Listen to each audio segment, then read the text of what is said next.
Hey adventurers, how y'all doing? Just for something different, we've come out to Kuipto Forest. The kids and I are on an adventure. Thanks to our good friends at Whiny Times, we're here at Chookarloo Walk. I'm joined by a little owl and a little bear. One of the things I love about this is the chance to do some real nature play. It scares me how many playgrounds these days are listed as being nature playgrounds. Dude, just let kids have playgrounds and then send them out into nature for real nature play. Climbing up the trees to see it. So when we got here, we drove around the loop a little bit. Cannot believe how many people are camping here at the moment. In tents, okay?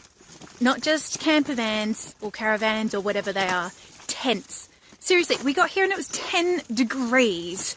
There's no way it was warmer than that overnight. I don't know how these people are doing it. But it is. This week we did manage one puke-free day, which was incredibly exciting.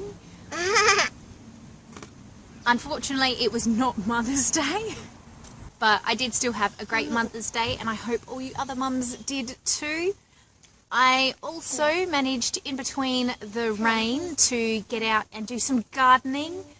I love my garden so much. I managed to plant a couple of plants for this one, so a blackberry and a blueberry. And a couple of plants for me. So excited. I bought a coffee tree. Actually, I bought 2 coffee trees.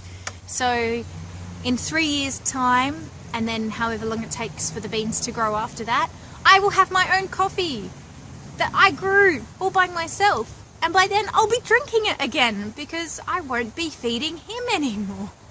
Hello. While I was in my garden, I was trying to pull out grass, and it's that hideous stuff that really gets in, and the roots go everywhere, and of course it always grows not in the lawn area but in the garden bed area.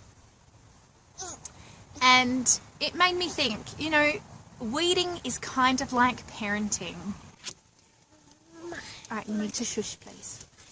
It's hard work, but it's a whole lot harder if you are lazy about it and sort of let it get away.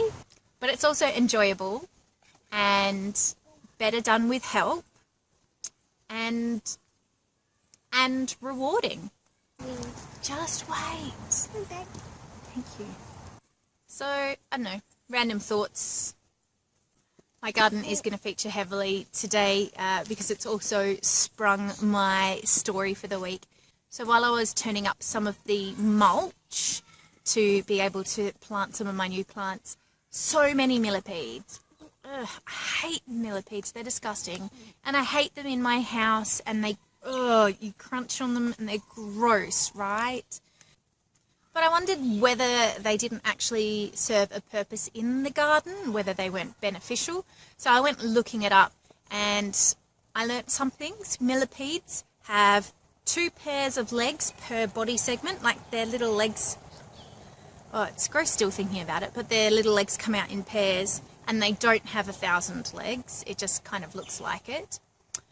And they're very good recyclers, so you want them in your compost pile, but you don't want them in your actual garden beds because they won't discriminate between fresh stuff and rotting stuff. You also don't really want them in your house because they secrete a toxin that can give skin irritations. It's designed to repel other insects, and fun fact, there have been recorded incidents of different animals, I think mostly primates, using them, like rubbing them on them as insect repellent. Do not try this at home. I also discovered there is a push to use millipedes for human consumption. Look, I don't mind the grasshoppers and some of the grubs and things like that. I cannot come at millipedes. I'm sorry. It's just... Apparently neither can he. So there you go. There's my fun fact for the week. Don't eat the millipedes, guys. In fact, don't play with the millipedes.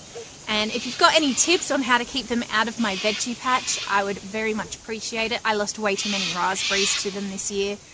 Well, that's it. I'm going to take these two off to explore. I hope you have a great week, and we'll see you all next time.